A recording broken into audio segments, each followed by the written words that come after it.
Welcome. I'm Martin Kuppinger.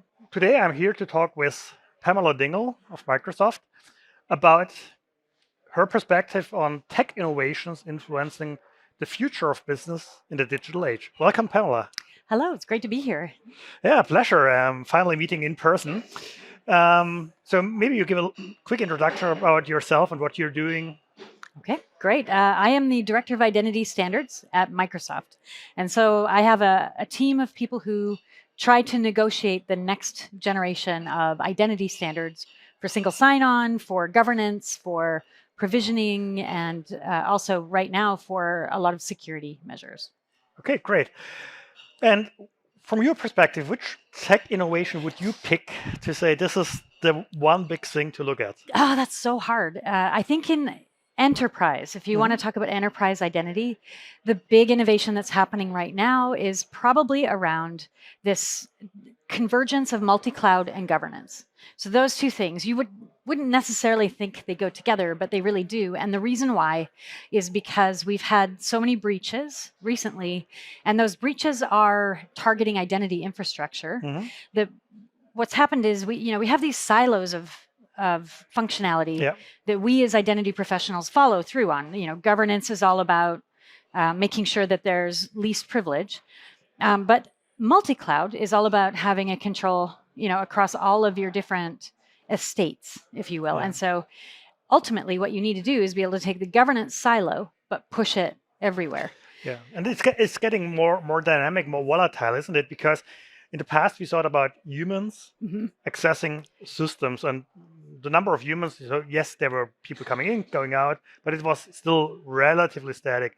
The systems were relatively static. Right now we're talking about services and resources and workloads popping up and going down and so on. I think this is what makes it quite interesting. Yes, and I mean, really, I think where we're really going is collaborative security in a way we've never had collaborative security before, because what we have now is all of these different workloads with all of these different identity types, all being privileged, but we now can watch them all and see them in real time as they move around, right? And one system to rule them all. It's amazing, right? So you have the KEEM area, which is focusing on on privilege and on finding over privilege in the cloud.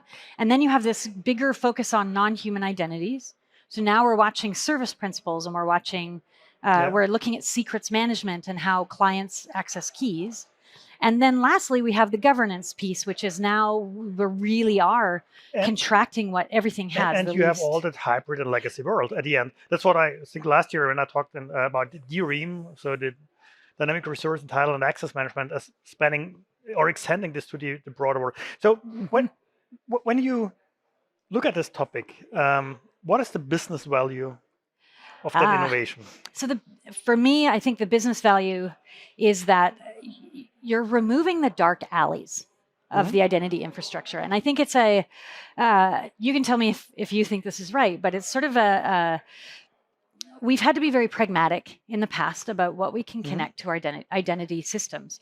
And I have heard the phrase, conquer the low-hanging fruit many, many, many times. But here's the problem. If you only ever get to the low-hanging fruit, the attackers go for the pieces you haven't touched yet.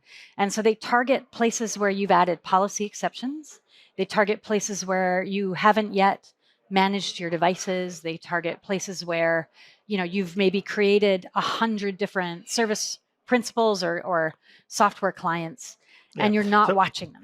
At the end, the business value is that you enable the digital business to run smoothly and unimpacted as much as we can by the attackers.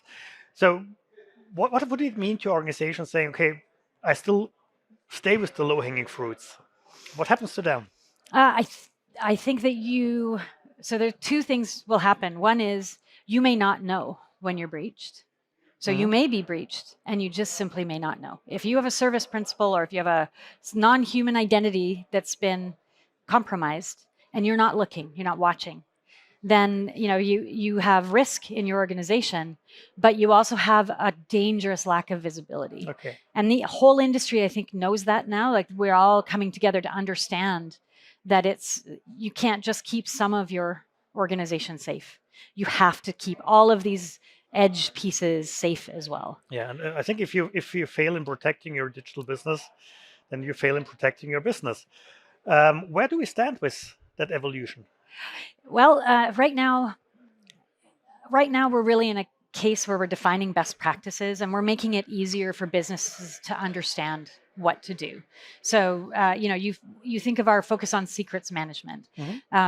We've always managed secrets, but we've never had a life cycle. There's never been something that your auditors could come in and audit you on necessarily, right? Every type of resource.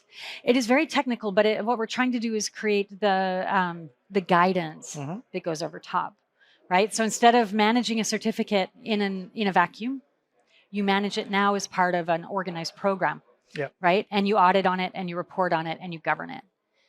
And that's the big difference, is that it's the same stuff. We're not saying add new stuff. We're saying watch it and govern it. Yeah. Okay, great. So this is about really sort of creating the foundation to get a grip from identity, from security, from governance across the entire, let's say, multi-cloud, multi-hybrid IT businesses have. Pamela, thank you very much for taking the time to talk with me. It's a pleasure always. Thank you to everyone for listening to this episode of our KuppingerCole Talks on the future of business in the digital age. Hope to have you tuning in for another talk soon. Thank you.